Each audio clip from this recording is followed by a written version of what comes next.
कैसे हो मेरे जिगर के टुकड़ों। आज मैं आपको बताने वाला हूं 10 पास करने के बाद आप लोग एक अच्छा डॉक्टर कैसे बनोगे।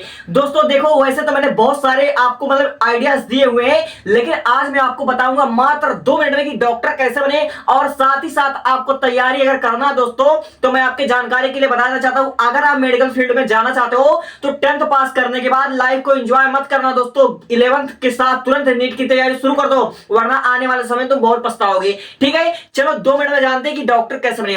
डॉक्टर बनने के लिए आपको सबसे पहले 10th पास करना पड़ेगा। तो 10th आपने पास कर लिया है।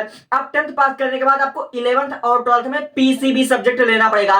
पीसीबी मतलब फिजिक्स, केमिस्ट्री और बायोलॉजी, जीव विज्ञान आपका मेन सब्जेक्ट होना चाहिए। यानी पीसीबी के साथ आप 12th पास कर लीजिए। और 12th पास में आप लोग चाहे 60% लेकर आओगे, चाहे आपका 90% आए, यहां पर आपका परसेंटेज मायने नहीं रखता है। और फिर उसके बाद जैसे आप लोग 12th पास कर लोगे, 12th का एग्जाम आपका होता है फरवरी में, आपका 20 फरवरी के आसपास आपका एग्जाम शुरू होते हैं। और फिर उसके बाद आप लोग फरवरी के बाद आपका नीट का पेपर होता है मई में। यानी कि आपको 11th 12th क्या करना है, पीसीबी सब्जेक्ट से पढ़ाई करना है और साथ ही साथ आपको नीट की तैयारी करना है। अब नीट क्या होता है? नीट एक कंपैरेटिव एग्जाम होता है जो मेडिकल के स्टूडेंट के लिए कराई जाती है। यह एनटीए करवाती है। अगर आप नीट में अच्छा स्कोर कर लेते हो तो आपको अच्छा गवर्नमेंट मेडिकल कॉलेज मिल जाता है। और आप अगर बेस्ट स्कोर करते हो, अगर आप बहुत अच्छा परफॉर्म करते हो, तो आपको एम्स मिल जाएगा। अगर आप एम्स पा लेते हो तो आपकी मेडिकल की पढ़ाई एकदम से समझ लीजिए ना के बराबर हो सकती है, ना के फीस के बराबर हो सकती है।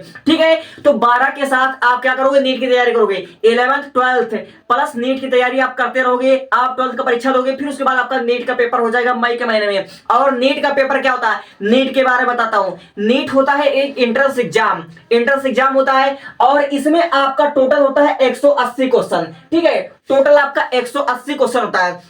और ये आपको मात्र 3 घंटे में सॉल्व करना होता है। यानी आपको 1 मिनट में एक क्वेश्चन आपको सॉल्व करना होता है। ठीक है, तो आप क्या करोगे? नीट की तैयारी करोगे। और फिर उसके बाद अगर आप लोग 720 मार्क का होता है, 720 में से आपका जो पहला टारगेट हो चाहिए, कम से कम आपका 620 नंबर आ जाए। और 720 में अगर आपका 620 से ऊपर आता है या 620 नंबर आपका आ जाता है, तो आपको गवर्नमेंट कॉलेज मिल जाएगा, जहां से आप 5.5 साल का एमबीबीएस करोगे।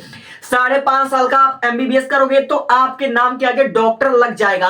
ठीक है, तो आप लोग 12 पास करने के बाद डॉक्टर बन सकते हो। 5.5 साल आपको लगेंगे। लेकिन अगर आप एक अच्छा डॉक्टर बनना चाहते हो, आप स्पेशलिस्ट बनना चाहते हो, जैसे होता है ना, हृदय का डॉक्टर होता है, एक ब्रेन का डॉक्टर होता है, एक कोई स्त्री रोग विशेषज्ञ होता है, तो अगर वैसा करना है तो आपको एमबीबीएस करने के बाद नीट पीजी की तैयारी करना पड़ेगा। नीट पीजी, और नीट पीजी कर लोगे तो फिर उसके बाद आपको 3 साल का एमडी या एमएस करना पड़ेगा। एमडी मतलब मास्टर ऑफ मेडिसिन, और एमएस यानी कि मास्टर ऑफ सर्जरी। ये 3 साल का कोर्स होता है। और इसको करने के बाद आप लोग किसी भी फील्ड से क्या कर लोगे? स्पेशलाइज्ड कर लोगे। ठीक है, जैसे आप लोग कार्डियोलॉजिस्ट बन सकते हो, जैसे हृदय का डॉक्टर हो गया। आप लोग न्यूरोसर्जन बन सकते हो, न्यूरोलॉजिस्ट बन सकते हो, जैसे ब्रेन का डॉक्टर होता है, हड्डी का डॉक्टर होता है। समझ गए? तो यानी कि एक अच्छा डॉक्टर बनने के लिए आपको 5.5 साल का एमबीबीएस करना पड़ेगा और 3 साल का आपको एमडी या एमएस करना पड़ेगा। 8.5 साल हो गया। और 2 साल को आपको स्पेशलाइजेशन का डिग्री हासिल करना पड़ेगा। यानी आपको 10.5 साल लग जाएंगे एक डॉक्टर बनने में। और ये कब संभव है? जब आप नीट फर्स्ट अटेम्प्ट में क्लियर कर लो। अगर फर्स्ट अटेम्प्ट में नीट क्लियर कर लेते हो तो आपके लिए सफर आसान हो जाएगा। अगर आप नीट की तैयारी में एक अटेम्प्ट देते हो, आपका सिलेक्शन नहीं हुआ, 2 अटेम्प्ट देते हो, आपका सिलेक्शन नहीं हुआ, और तीसरे अटेम्प्ट में अगर आप सिलेक्शन लेते हो, तो वैसे तो आपको एक डॉक्टर बनने में 11-12 साल लग जाएंगे। ठीक है, तो अगर आप पहली बार में ही आप नीट क्लियर करते हो तो आपको एक अच्छा जो सबसे बड़ा डॉक्टर होता है वो बनने के लिए आपको 10.5 साल अपना कुर्बान करना पड़ेगा। और अगर आप लोग 10.5 साल कुर्बान कर देते हो तो एक डॉक्टर बनने के लिए भारत में, एक डॉक्टर बनने के बाद भारत में जो डॉक्टर्स की सैलरी होती है दोस्तों, वह अगर मैं बात कर लूं, आपने स्पेशलाइजेशन कर लिया, अगर आप एक कार्डियोलॉजिस्ट हो, आप एक न्यूरोसर्जन हो, तो आपकी जो सैलरी होगी वह 1 लाख प्लस होगी आपकी काबिलियत के हिसाब से। ठीक है, आपका 1 लाख हो सकता है, 1.5 लाख हो सकता है, 2.5 लाख हो सकता है। लेकिन अगर केवल आपने एमबीबीएस ही कर रखा है, एमबीबीएस आपने कर रखा, आपके नाम के आगे डॉक्टर है, तो आप कहीं पर प्राइवेट सेक्टर में अगर आप जॉब करते हो तो आपका 35,000, 40,000, 50,000, 60,000 आपका सैलरी होता है। यानी 35,000 से लेकर 60,000 के बीच में आपका सैलरी होता है। ये डिपेंड करता है कि आप कैसे अपने पेशेंट को कंट्रोल कर रहे हो, उनकी कैसे हेल्प कर पा रहे हो। ठीक है, अब एक आखिरी सवाल मैं आपकी जानकारी के लिए बताना चाहता हूं एमबीबीएस की पढ़ाई में कितना खर्चा लगता है। बहुत से बच्चों का क्वेश्चन यही होता है कि एमबीबीएस की पढ़ाई करने में खर्चा कितना लगता है। तो डिपेंड करता है आपके मार्क्स पर, जितना अच्छा परफॉर्म करोगे।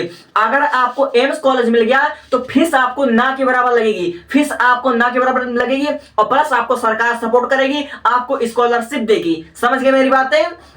तो आपको पहले आप नीट क्लियर कर दो, फिर उसके हिसाब से मैं बताऊंगा फीस कितना लगेगा। और मैं बात कर लूं अगर प्राइवेट सेक्टर में फीस की, तो प्राइवेट सेक्टर में आपका 20 लाख से लेकर आपका 1.25 करोड़ रुपए लग सकते हैं। Thank you, thanks for watching.